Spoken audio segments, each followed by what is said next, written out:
Ang kwentong ito ay hango sa totoong buhay.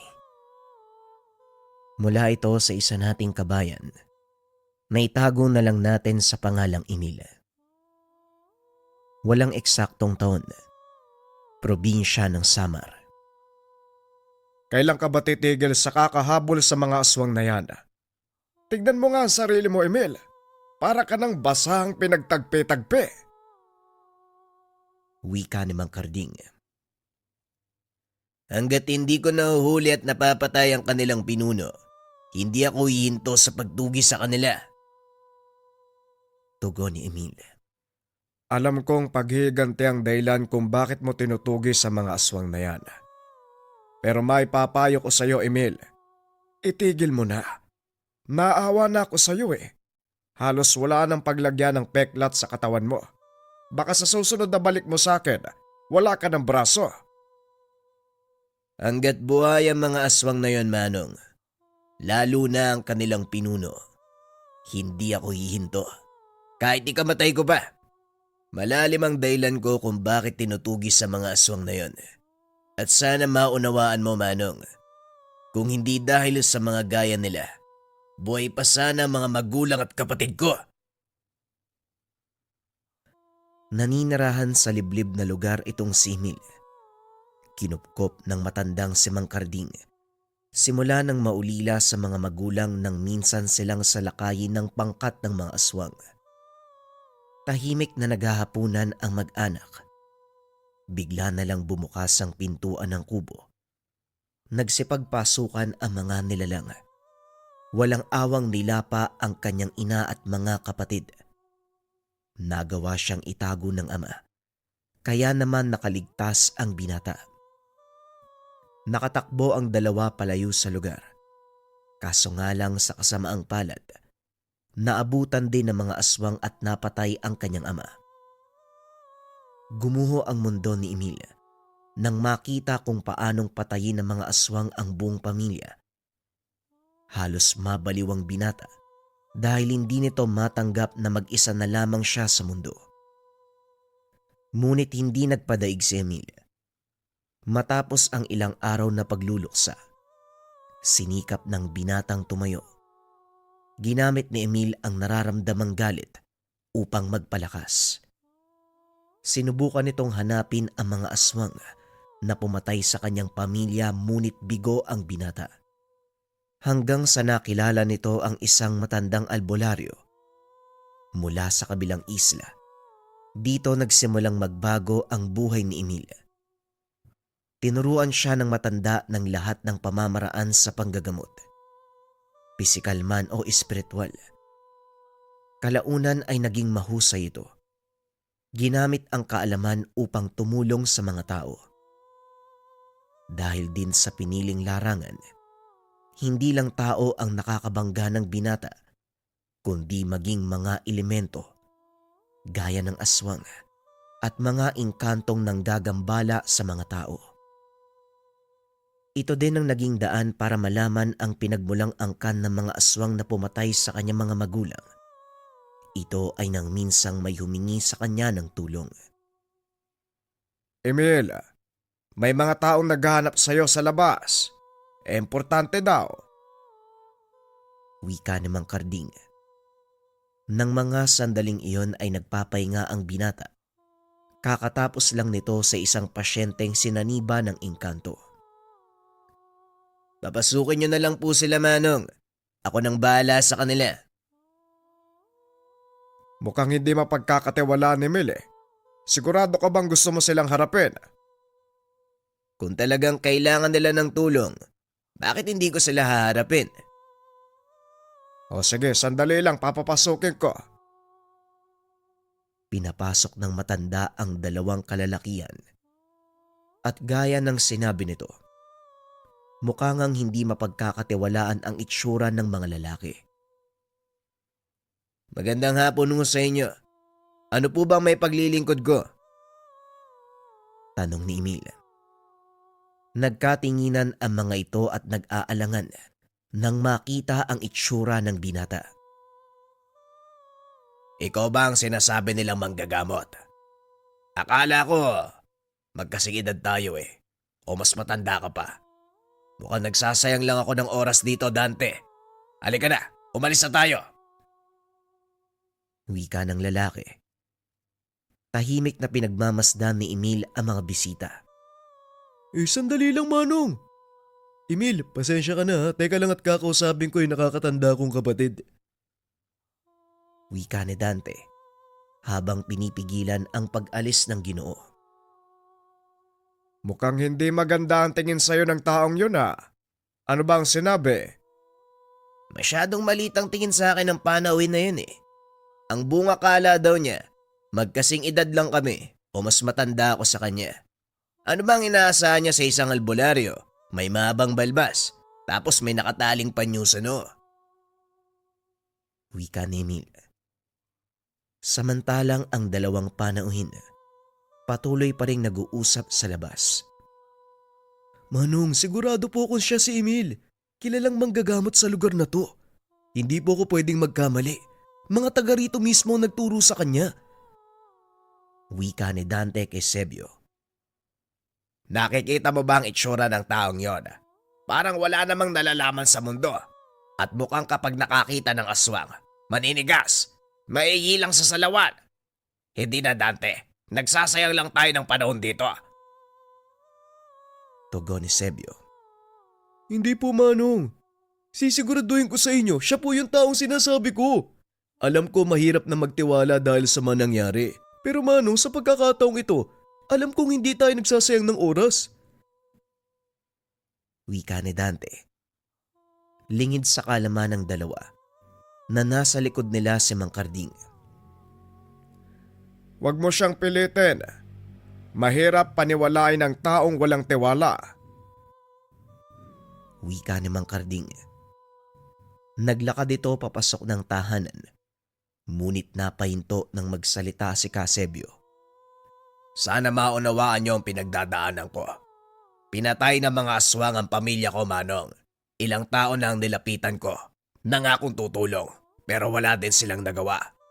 Kaya hindi mo ako masisisi kung mawalan man ako ng tiwala sa binatang yan. Wika ni Kasebio. Nauunawaan ko ang kalagayan mo. Ang totoo, pareho kayo ng karanasan ni Emil. Pinatay din ng mga aswang ang magulang ng batang yon, pero hindi siya nagpakadesperado. Ginamit niya ang galit para gumawa ng tama at hayan siya ngayon, isang binatang manggagamot. Wika ni Mang Karding. Manggagamot. Manunugis po ang hinahanap ko, Manong. Handa ako magbayad ng kahit gaanong kalaking halaga para lang mahuli ang aswang na pumatay sa mga magulang ko. Wika ni Sebio. Narinig ito ni Emil mula sa loob ng tahanan. Lumabas ang binata para makisali sa usapan nila. Nung araw na patayin ng aswang ang kapatid at magulang ko, hindi nawala sa isip ko ang paghihiganti. Pero nang makilala ko si Mang Karding, napagtanto ko na walang kahihinatnan ng galit. Kung hindi ka pamakan, hindi ako manunugis gaya ng inahanap mo. Pero may papangako ko sa'yo, may sapat akong lakas at kaalaman para tumugis ng aswang. Matapos magsalita ng binata, unti-unting nabuo ang tiwala ni Kasebio. Pinaliwanag nito ang totoong nangyari sa kanyang pamilya. Ayon sa Ginoo, kasalukuyan siyang nakadestino nang mangyari ang pananalakay. Naglilingkod bilang kafgu sa kanilang bayan itong si Kasebio, kaya naman madalas itong wala sa kanilang tahanan. Naiwan nito ang mag-ina. Malaki ang tiwala ni Kasebio dahil matao naman ang kanilang baryo at marami silang kamag-anak. Ngunit maging ang mga tao sa kanilang baryo, walang alam.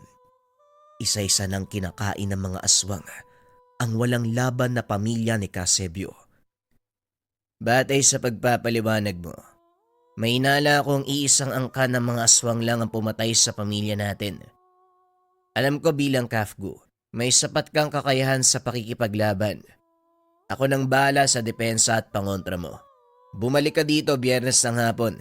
Nang sa ganon maibigay ko sa iyo ang binasbasang mga gamit. Wika ni Emil. Matapos mag-usap, pansamantalang nagpaalam si Casevio at Dante. Kinausap naman ito ni Mang Karding. Sigurado ka ba sa gusto mong gawin, Emil? Mahaharap ka na naman sa pakikipaglaban sa mga aswang. Matagal na panahon kong inantay ang pagkakataon na matugis ang pumatay sa pamilya ko. Hindi ko papalampasin ang pagkakataon, Manong. Lalo pa ngayon na may sapat na akong kaalaman tungkol sa kanila. At sayang lang din ang mga itinuro nyo sa akin kung hindi ko gagamitin. Bahala ka. Kagaya ng sinabi ko, hindi kita hahadlangan sa anumang nais mong gawin. O siya, ihanda mo na ang gagamiting sangkap sa paggawa ng pangontra ni Sebio. Tutulungan na din kita. Wika ni Mang Karding. Buong gabing ginawa ang mga pangontra. Mula sa libong baon ng niyog at mga espesyal na sangkap.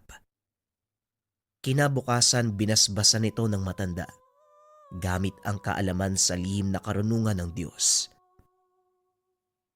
Hindi ko nakakailanganing ipaalala pa sa iyo mga bagay na hindi dapat gawin ha. Alam kong alam mo ang limitasyon ng kakayahan mo, Emil. Ipapayo ko lang na huwag magpapadala sa galit at bugso ng damdamin. Palaging pairalin ng isipan. Hindi berong kalaban ng mga aswang, lalo pat umaatake sila bilang pangkat. Siguradong may isang namumuno sa kanila. At siya ang punteriya ko, Manong. Alam kong sa oras na matalo ang pinuno, kusang aatras sa mga alagad. Tugon ni Emil. 2 araw ang nakalipas bumalik si Casevio. Sa pagkakataong iyon may mga dala itong sandata. Dinala ko ang baril ko. Magagamit natin ito sa pakikipaglaban. Maniwala ka sa akin, sagabal lang yan sa lakad natin. Hindi tinatabla ng bala ang mga aswang. Tanging binasbasang sandata lang ang makakapatay sa kanila. Eto, gamitin mo ang itak na ito. Wika ni Emil. Sabay hagis ng itak kay Casevio. Itak. Sa tingin mo mabilis pa ako? Pasensya na, pero mas may tiwala naman ako sa dala kong baril. Bahala ka. Basta wag mong ihiwalay sa katawan niyang sandatang binigay ko sa'yo. Isuot mo din ang pangontrang ito. Nang sa ganon hindi katabla ng kanilang tigalpo. Tigalpo? Ano naman yon? Tanong ni Casevio. Napagtanto ng binata. Wala itong alam sa kanilang susuunging laban. Ang tigalpo ay isang uri ng dasal na ibinabato ng mga aswang para hindi makakilos ang kanilang bibiktimahin. Sa oras na tamaan ka nito, napaparalisa ang katawan mo. Hindi ka makakagalaw at maging ang kakayahan mong magsalita ay mawawala. Wika ni Emil. Isinuot naman ni Casevio ang pangontra. Nagulat ito nang bigla siyang buhusan ng langis ni Mang Karding. Magsasalita pa sana si Casevio, ngunit hindi niya na naituloy dahil nagpaliwanag na si Mang Karding. Ang langis na yan ay may taglay na dasala. Sa oras na hawakan ka ng mga aswang mapapaso sila at hinding-hindi ka nila mahuhuli. Salamat ho, Manong. Emil, handa na ako. May impormasyon na nakarating sa akin tungkol sa kinaroroonan ng mga aswang. Kailangan nating magbadali bago pa sila makalis. Balita ko, palipat-lipat sila ng lugar para hindi mahuli ng mga manunugis. Wika ni Casevio. Saan mo naman nakuha ang impormasyon na yan? May kaibigan akong katutubo na nakakaalam ng tungkol sa mga aswang. Isa lang ang namumuno sa kanila at sa oras na matalo mo ito, kusang aatras ang kanyang mga alagad. Nakalimutan ko lang ang tawag sa pinuno nila.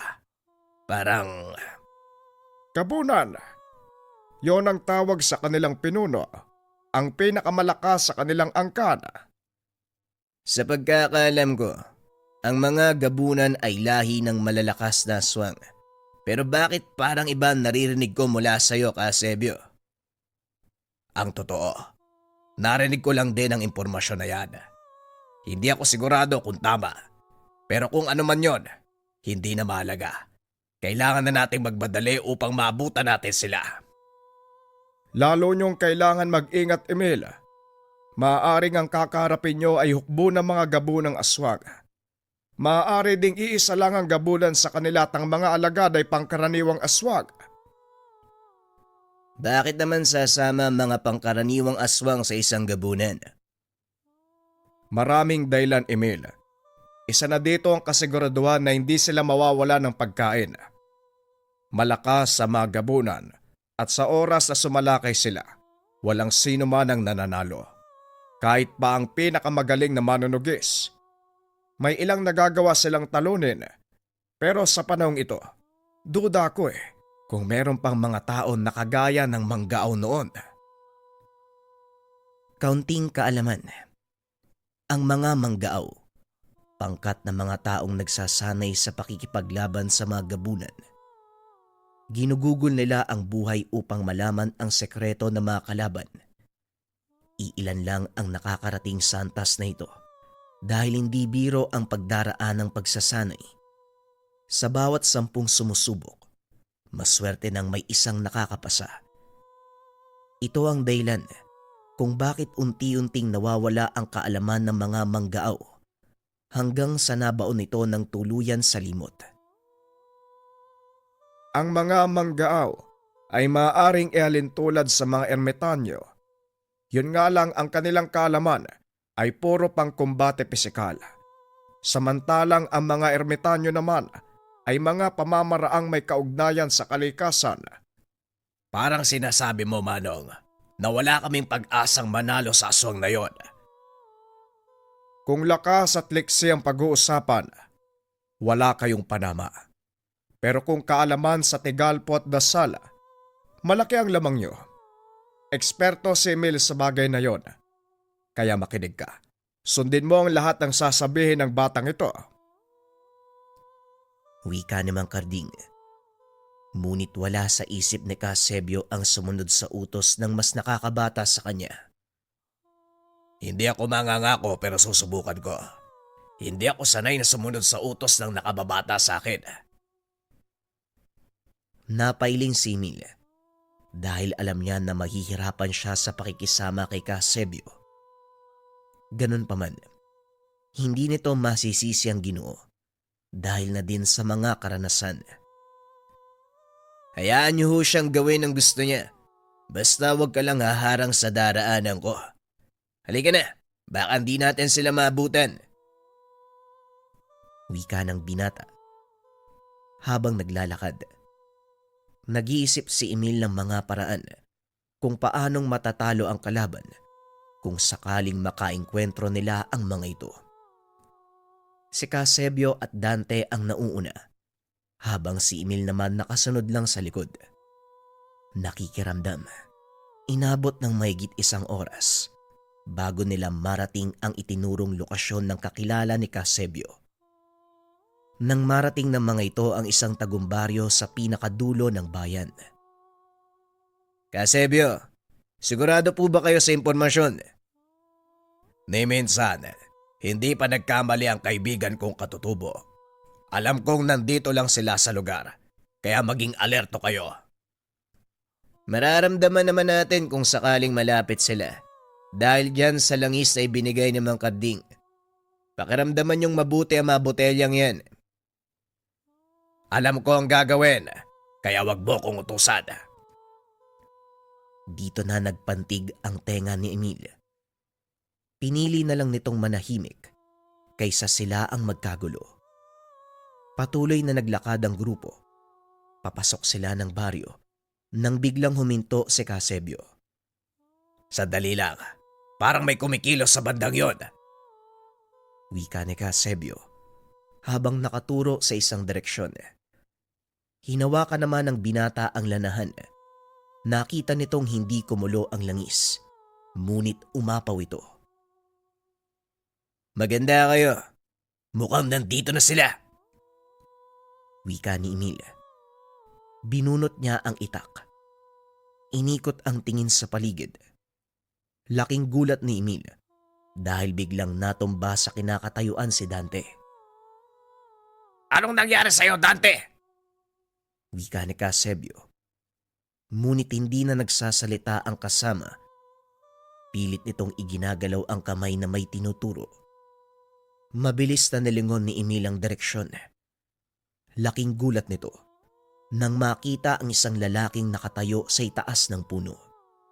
Naaninag ng binata ang mukha nito dahil sa liwanag ng buwan. Nakangiti ito ng nakakaloko habang nakaturo ang daliri kay Dante at Casebio.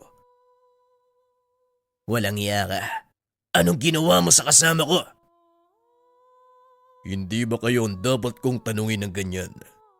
Anong ginagawa niyo sa teritoryo ko? Tanong ng lalaki. Bumaba ito at naglakad papalapit kay Emil. Isang bagay lang ang sadya namin dito. Yun ay ubusin kayo. Wika ni Emil. Hindi nito inaasahan ang susunod na mangyayari. Humagalpak sa kakatawa ang lalaki. Inaya siyang maupo upang makipag-usap. Nang mga sandaling iyon, kapwa hindi makagalaw si Casebio at Dante. Papatayin mo ako. Ubusin niyo kami. Teka, may nakikita ka bang ibang kagaya ko dito? Bakit hindi ka kumalma at pag-usapan natin ang mga bagay-bagay? Wika ng lalaki. Tinignan ni Emil sina Casebio at Dante. Alam niya na may mali sa mga nangyayari dahil wala naman siyang naramdamang ibang presensya maliban sa lalaking iyon. Nasaan ang mga kasama mo? Hindi ba isang kawan kayong nakatira sa baryong ito? Isang kawan? Ngayon sigurado na ako. Malaking pagkakamali ang pagpunta nyo dito. Sa nakikita mo, mukha bang may kasama ako? At kung meron man, sa tingin mo, ano kaya mangyayari sa dalawang mong kasama? Tugon ng lalaki. Napagtanto ni Emil na tama ang sinabi nito. Naupo ang binata gaya ng hiling ng lalaki. Napangiti naman ito. Sabay kalas ng tigalpong inilagay sa dalawang kasama ni Emil. Huwag kang magtitiwala sa aswang na yan. Nililin lang kanya. Wika ni Casebio. Biglang nawala sa harapan ni Emil ang lalaki. Napunta ito sa likod ni Dante. Nililin lang. Mukhang ikaw yata ang nalin lang. Ang mabuti pa, samahan mo kaming maupo nang mapag-usapan natin ang mga nangyayari dito. Wika ng lalaki habang nakakbay kay Dante. Nanginginig naman sa takot ang katawan nito. Sa tingin ko, magandang ideya yan. Pag-usapan natin yung mga bagay-bagay. Mabuti pa ang batang to. Marunong mag-isip. O siya, maupo na kayo. Nang masimulan na natin ang pag-uusap. Pasensya na ha. Wala akong kape o kung ano man. Wika ng lalaki. Patuloy na pinakikiramdaman ni Emil ang kilos nito. Hindi na ako magpapaligoy-ligoy pa. Naparito ako dahil gusto kitang patayin. Bakit naman? Ano bang kasalanan ginawa ko sa'yo? Pinatay na ba kauri mo ang mag-ina ko? Mga kauri ko. Pero hindi ka sigurado kung sino. Hindi kaya nagsasayang ka lang ng oras. Sigurado kong aswang ang pumatay sa mag-ina ko. At wala akong pakialam kung sino sa inyo. Sisimulan ko ang paghiganti sa'yo. Tugon ni Sebio sabay bunot ng itak. Sinugod ang lalaki. Nang papalapit na ito ay biglang napahinto si Sebio nang maramdamang nasa likod niya ang lalaki.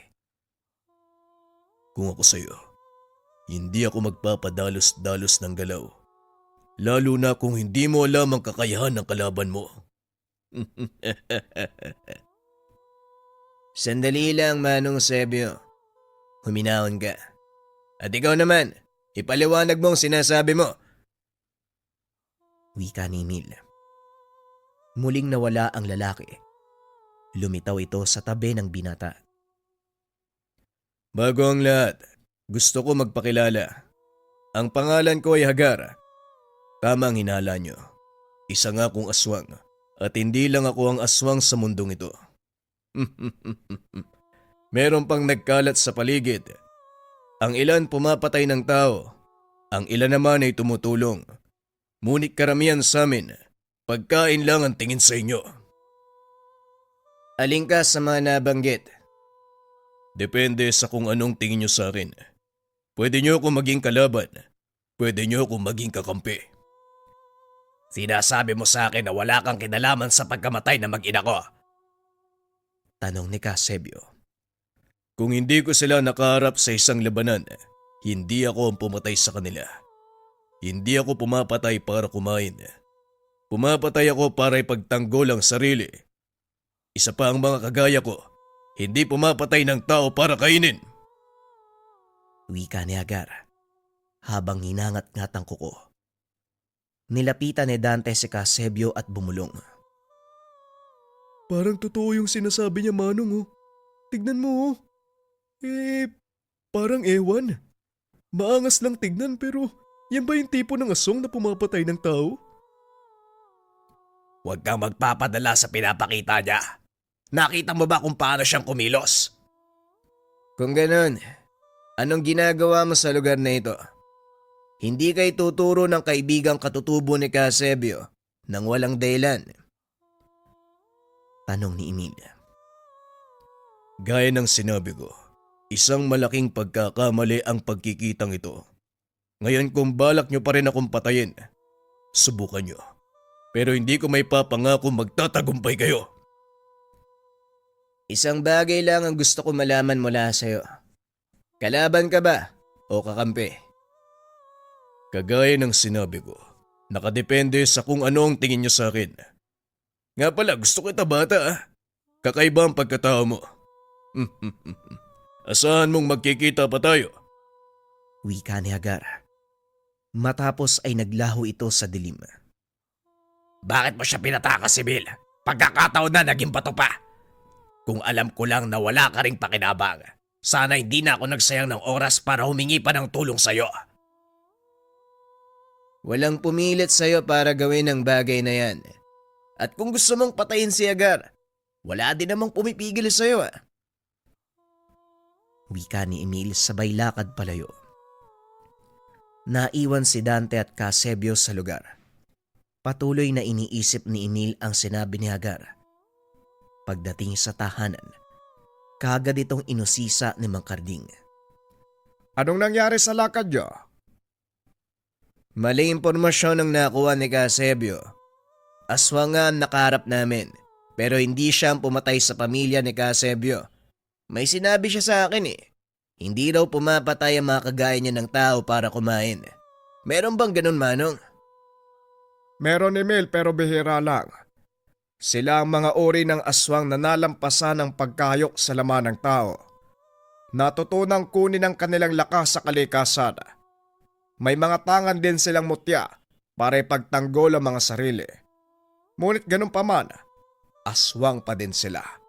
May taglay na kakaibang lakas at bilis. O siya, mukhang napagod ka sa paglalakad pa uwi ah. Ay teka, ano nga palang nangyari kina Kasebyo? Wika ni Mang Karding. Iniwan ko sila sa baryong yun. Mukhang desidido silang tugisin ang aswang na nakausap namin eh. Hindi ko naman sila mapigilan kaya iniwan ko na lang. Tugon ni Emil. Matapos makipag-usap, pumasok na ito ng silid upang magpahinga. Ngunit ilang minuto pa lang matapos sumiga, nakarinig ito ng boses. Maganda ka. May mga aswang na nakasunod sa'yo. Biglang bumangon ng binata. Ngunit nang sindihan nito ang lampara, wala namang ibang tao sa silid. Tss, pati ba naman sa panaginip, naririnig ko pa rin ang boses ng Hagar na yon. Ay nako, makatulog na nga lang uli. Wika ni Emil. Akmang higa na sana ito nang biglang kumalampag ang kanilang bubungan. Sunod-sunod na alulong ng aso ang narinig ng binata. Kaya naman mabilis itong kinuha ang kanyang mga gamit at isinuot. Paglabas ito sa sala, nakita niya si Mang Karding na nakatayo habang nakatingala sa bubong.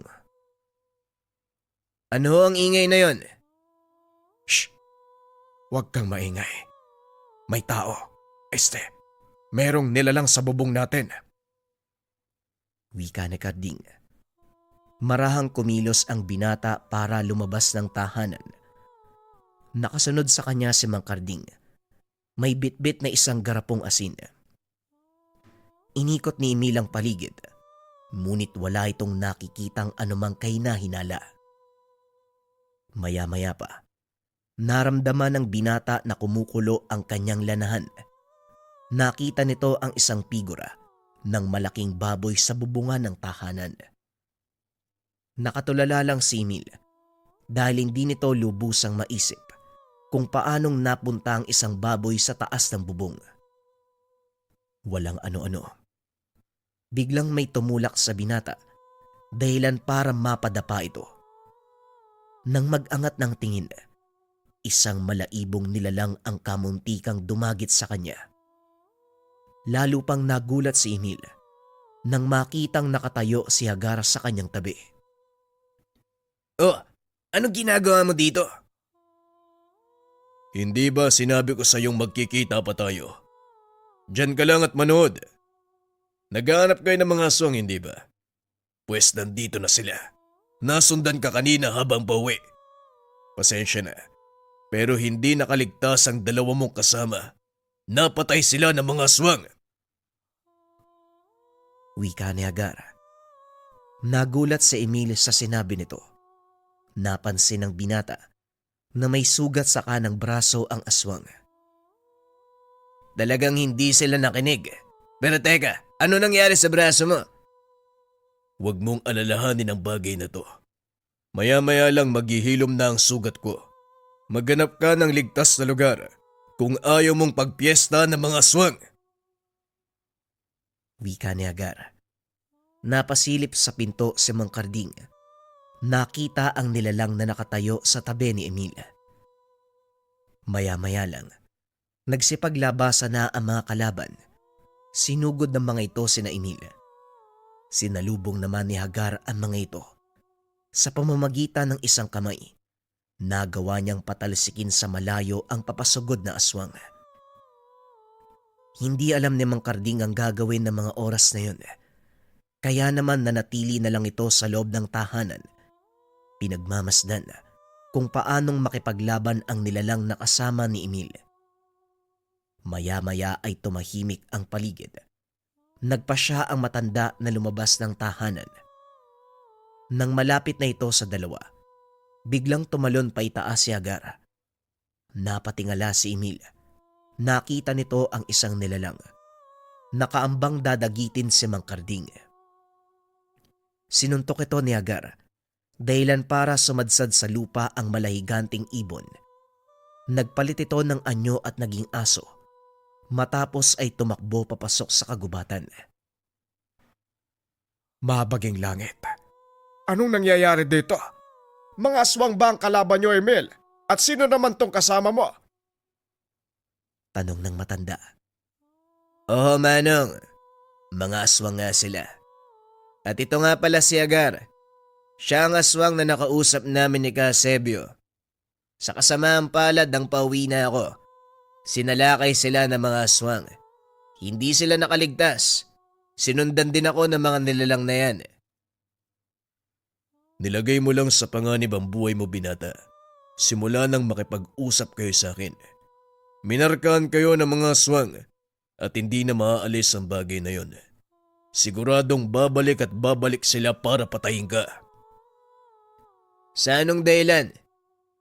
Nalaman nila ang intensyon mo at hindi hahayaan ng mga aswang ang bagay na yan na malagay sila sa alanganin, kaya uunahan ka nila. Kung ganun, mukhang wala nang paraan para iwasan pa to. Tama ka. Alam kong mangyayari ang ganito. Nakukonsensya ako. Dahil kung hindi ko kayo hinarap, Hindi sana mangyayari ang ganito. Kaya kita sinundan. At isa pa, gaya ng sinabi ko sa'yo kanina, gusto ko ang ugali mo. May kakaiba sa'yo na hindi ko maipaliwanag. Teka, sandali nga. Sinasabi mo ba sa akin na siya yung aswang na nakausap mo? Bakit siya nandito? At saka bakit niya kinakalaban ng mga kauri niya? Kauri ko sila, pero magkasalungat kami ng adikain. Hindi ako ang tipo ng aswang na pumapatay ng tao. Kung ganon, anong layunin mo at bakit mo sinundan si Emil? Nararamdaman kong kailangan ko siyang protektahan. Ang nakita niyong kaninang bilang ng mga aswang na sumalakay ay wala pa sa kalingkingan ng kabuuan nilang puwersa. Hindi biro ang pinasok mong gulo, bata. At sa kasalukuyan mong antas, bagaman isa kang magaling na manggagamot, hindi mo sila kakayanin. Kung totoo man ang sinasabi mo, ano ang maaari natin gawin para wag lang lumala ang lahat? Malakas ang depensa ng lugar na ito. Ngunit nagkaroon ng butas ng masundan nila si Emil. Ang kailangan mong gawin, siguraduhin may sapat na pangontra ang paligid nang sa ganon hindi sila basta-bastang nakakapasok at malalaman din natin kaagad kung sakali mang palapit sila. Wala kayong dapat alalahanin. Hindi ako aalis sa tabi ni Emil.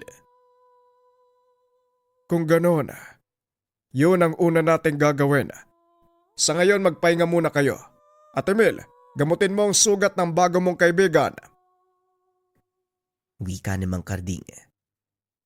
Ito ang naging simula ng kakaibang pagkakaibigan sa pagitan ng isang gabunan at albularyo. Halos araw-araw nakabuntot si Hagar kay Emil. Saan man ito magpunta. Maging sa mga gamutan, kasakasama ito ni Emil. Hindi ka ba nagsasawang sumunod sa akin, Hagar? At saka wala ka bang ibang gagawin? Tanong ni Emil. Habang naglalakad ang mga ito papunta sa isang pasyente. Sa palagay mo, ano ang pwedeng gawin ng isang aswang na kagaya ko? Wika ni Hagar. Marami. Pwede ka namang magpaiwan sa bahay. Tulungan mo si Mang Karding. Kaya ko naman ang sarili ko eh. Isa pa umaga naman ang lakad ko. May isang bagay pa ako napansin sa'yo. Bakit pala hindi ka nasusunog sa liwanag ng araw? Ang mga kagaya ko ay may kakayahang maglakad sa ilalim ng sikat ng araw. Kaya din naming magpalit ng anyo kahit umaga. Ito ang mga kakayahang taglay ng isang gabunan. Total nabanggit mo na lang din. Bakit hindi mo na lang ipaliwanag ang pinagkaiba ng isang gabunan sa isang pangkaraniwang aswang? Magandang ideya. Malaki ang pagkakaiba naming mga gabunan sa pangkaraniwang aswang, Emil. Ang pangkaraniwang aswang, hindi nila kayang kontrolin ang pagkasabik sa laman ng tao. Samantalang kami, kaya naming hindi kumain ng kahit anong hilaw. Kaya din naming itago ang aming totoong pagkatao at ilabas ito sa oras na kakailanganin. May tangan din kaming bertud o mutyang pinagkukunan ng aming lakas. Kung gayon, wala din pala kayong kapangyarihan kung wala ang bertud niya. Mali. Kabaliktaran ang mangyayari. Kapag hindi namin dala ang bertud naming mga gabunan, mawawala kami sa katinuan. Hindi namin nagagawang pigilan ng aming kapangyarihan. Tugon ni Hagar. Maya-maya narating nila ang tahanan ng pasyente. Nandito na tayo. Mas makakabuti kung mananatili ka sa labas. Nang sa ganon hindi matakot ang pasyente. Sige, kung yan ang gusto mo, dito lang ako sa labas. Tugon ni Hagar. Pumasok ang binata sa tahanan. Sinimulan ang gamutan. Ilang oras ang nakalipas. Lumabas ng tahanan si Emil.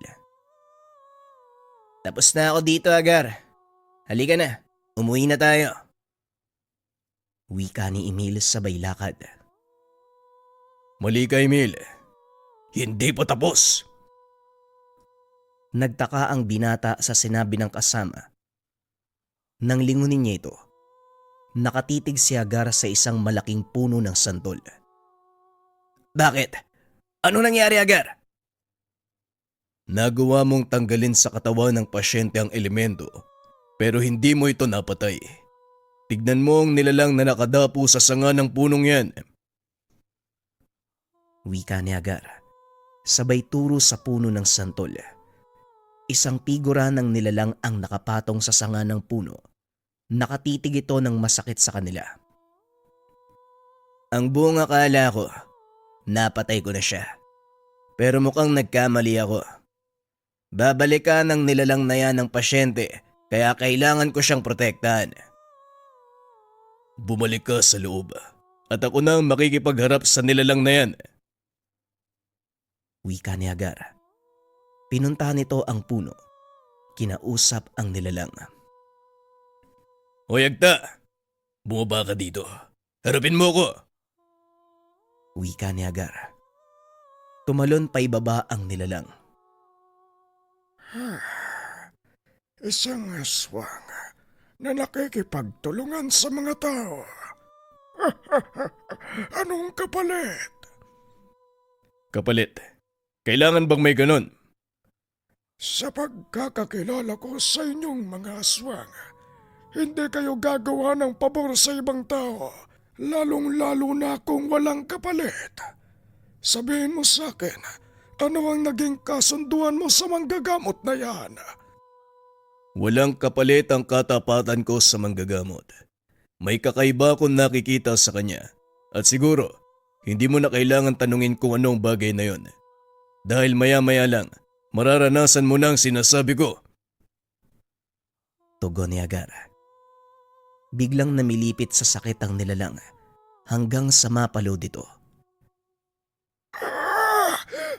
Anong ginawa niya sa akin? Hindi ko alam. Isang bagay lang ang sigurado ko. Yun ay ang kamatayan mo! Biglang pumilipit ang leeg ng Agta hanggang sa tuluyan itong namatay. Muling bumalik si Agar sa pwesto. Sakto naman ang paglabas ni Emil. Anong nangyari sa nilalang? Wala na. Patay na ang nilalang. Halika na. Maaari na ba tayong umuwi? Oo naman, bakit hindi? Tapos naman na ako sa panggagamot eh. Pag-uusap ng dalawa. Nang makarating sa tahanan, kinumusta ni Mang Karding ang lakad nito. Kumusta naman ang gamutan ngayong araw, iho? Maayos naman po. Pinaglalaroan ng Agta ang pasyente. Nung paalisin ko, sumunod naman eh. Pero nakita ni Agar, nakabantay ito sa sanga ng isang puno. Kaya binalikan ko ang pasyente. Tinuluyan ng elementong naglalaro sa kanya. Anong sinabi mo? Bumatay ka ng Agta? Naku, Emil, hindi mo ba alam na malaking gulo ang pinasok mo? Alam ko, Manong. Pero may dahilan naman ako eh. Kung bakit ko pinatawan ng parusang kamatayan ng nilalang. Hindi nila dapat pinakikialaman ng mga tao. Tugon ni Emil. Napailing na lang si Mang Karding dahil paniguradong gagante ang mga kaanak ng Agtang pinatay niya. Siguradong babalikan ka ng mga Agta, Emil. Wala silang pakialam sa dahilan mo. Para sa kanila, ang pagkamatay ng kanilang kauri ay paglabag sa kautusan. Hindi po ako natatakot sa kanila, Manong. Ginawa ko lang ang nararapat. At kung gusto nilang gumante, walang problema. Ang tanong na lang doon, kung kaya nilang lusutan ang depensa ko. Aminado ko malakas ka. Pero tuso ang mga Agta, Emil. Sasalakay sila sa hindi mo inaasahang pagkakataon, kaya dapat palagi kang handa. Handa naman po ako, Manong. At isa pa, nandyan naman si Agar upang tulungan ako. Pag-uusap ng dalawa. Naghahapunan ang mga ito. Nang mapatingin sa bintana si Mang Karding, nakita nito si Agar. Nakaupo sa sanga ng puno habang nakatitig sa bilog na buwan. Ano ba talaga ang dahilan kung bakit sumama sa iyo ang aswang na yan? Hindi ko nga din po maintindihan, Manong eh. Pero wala naman siyang ginagawang masama kaya hinayaan ko na lang. Malaking tulong din siya sa mga gamutan ko. Dahil sa tuwing mararamdaman ng mga elemento ang presensya ni Agar, kaagad silang kumakalas sa katawan ng pasyente. May malalim na dahilan kung bakit siya sumama sa'yo. Hindi mo pa nga lang ito natutuklasan, pero nararamdaman kong malapit na, Emil. O siya, ikaw na ang magligpit ng kinainan natin. Wika ni Carding. Lumipas ang ilang araw. Naging maayos naman ang lahat. Taliwas sa sinabi ni Mang Carding na babalikan si Emil ng mga agta. Ni isa sa mga ito ay walang nagpakita.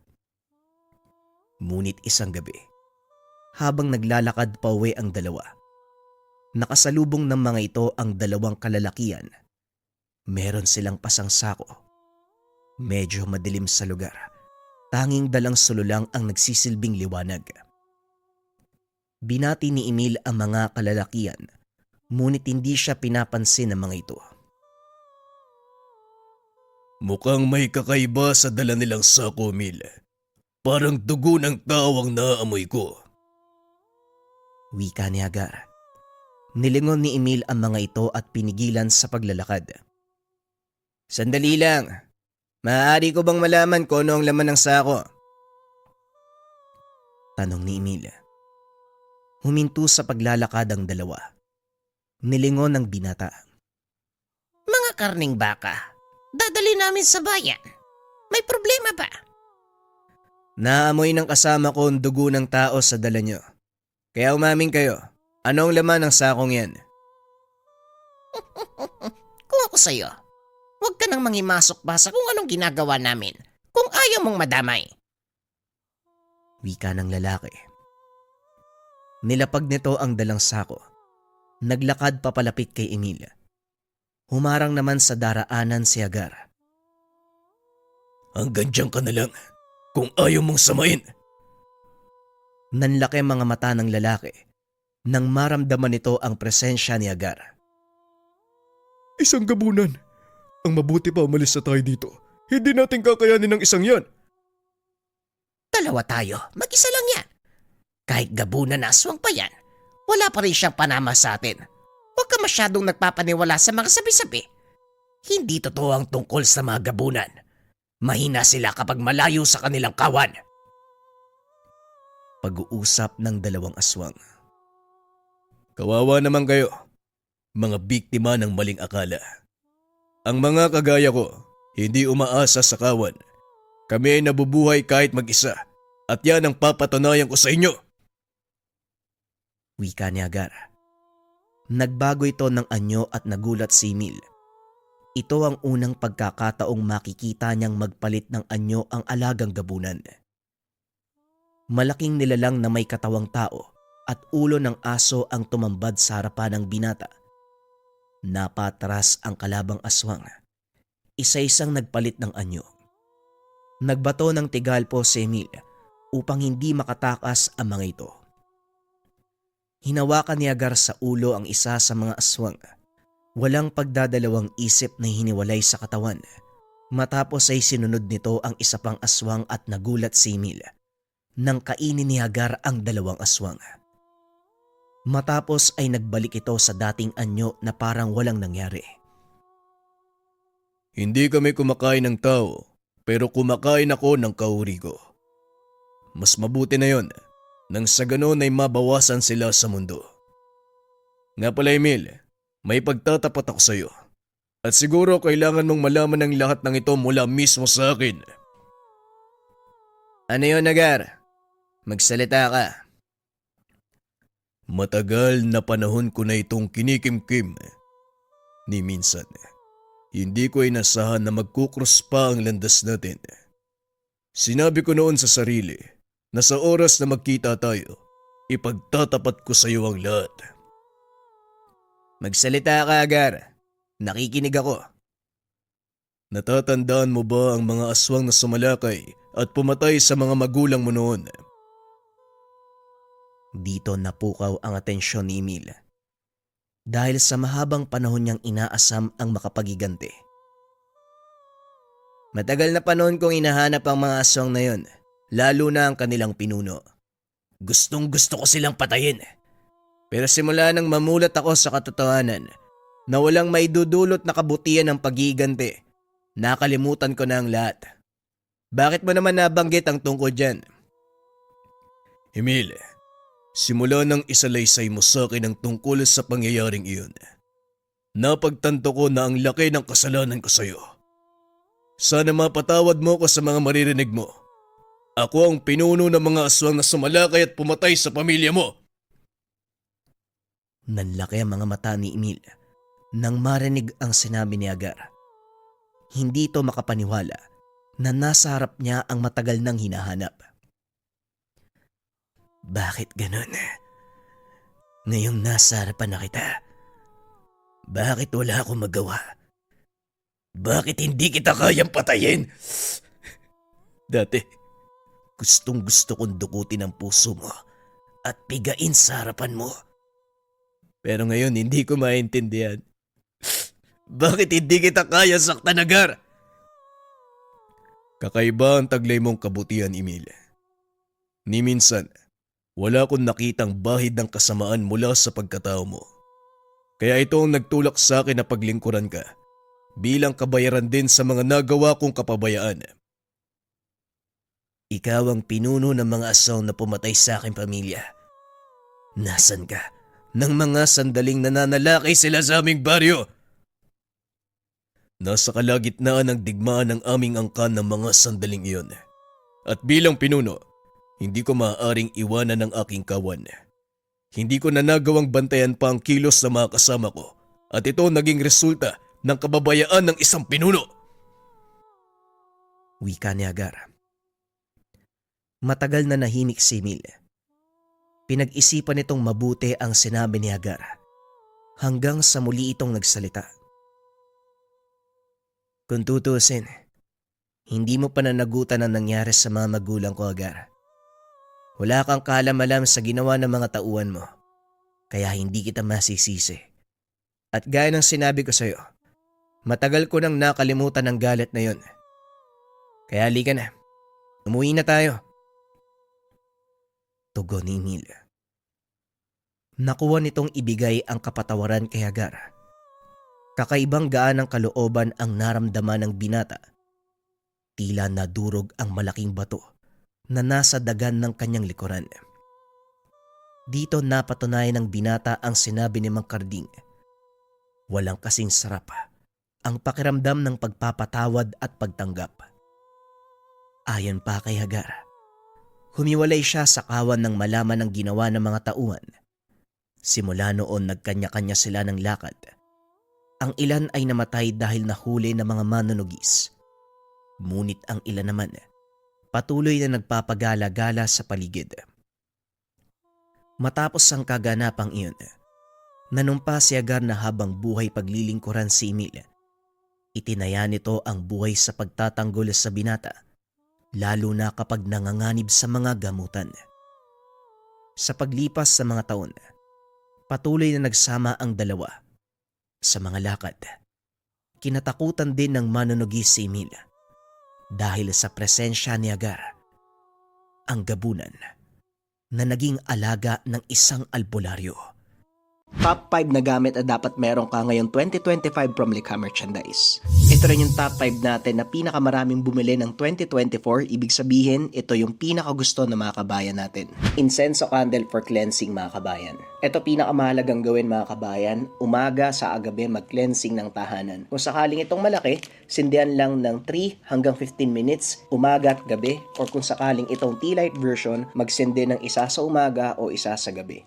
Kayo nang bahala kung anong gusto nyong kulay, mga kabayan. Red symbolize life or buhay. Yellow symbolize peace or kapayapaan. Again, pinakamahalaga, top 1, mga kabayan, incenso candle for cleansing. Kailangan to gawin araw-araw sa umaga at gabi. Number 2 na must have ngayon 2025, gabay, medalyon. Ito yung pinakamabilis nating maubos na necklace, mga kabayan, kasi pwede to para sa lahat, sa matanda, sa bata, pampaswerte at gabay sa career, health, love life, and finance. Kung gusto mong maging maganda ang takbo ng 2025 mo sa 4 na aspeto na yon, gabay medalyon. Top 3, habak de bala. Ito ang pinakamataas na meron tayo sa likha sa usapin ng depensa espiritual. Kung may problema ka na sa barang, kulam, sumpa, ito ang suotin mo mga kabayan. Paalala lang kabayan ha, gawa to sa basyo ng bala. Kaya sinisita to sa airport. Pero kung usapin ang pinakamalakas sa depensa mga kabayan, habak de bala. Number 4. Itak o espada ni Atardar. Kung ang kailangan mo naman mga kabayan, depensa sa spiritual at depensa sa pisikal na lakas, dagdag lakas, pampalakas ng resistensya, pangkalas sa kamalasan, itak ni Atardar. Ito mga kabayan, pwede to sa airport. Number 5, syempre hindi mo mawala to mga kabayan. Gemstone bracelet. 3 uri ng gemstone, black obsidian, lava stone, and howlite. At nandyan din ang medalyon ng Saint Benedict. Kung nangangailangan ka ng pampatalino mga kabayan, pampakalma ng isipan, pampalakas ng koneksyon sa kalikasan upang magkaroon ng karagdagang lakas ng kalooban, narapin ang pagsubok ngayong 2025 at pangontra din sa lahat ng uri ng sumpa, gemstone bracelet. Yun ang top 5 natin na must have ngayon 2025 mga kabayan. Let me know sa comment section kung ano doon sa mga yon ang meron na kayo. Kung interesado ka, isearch lang ang shop ng Likha Merchandise.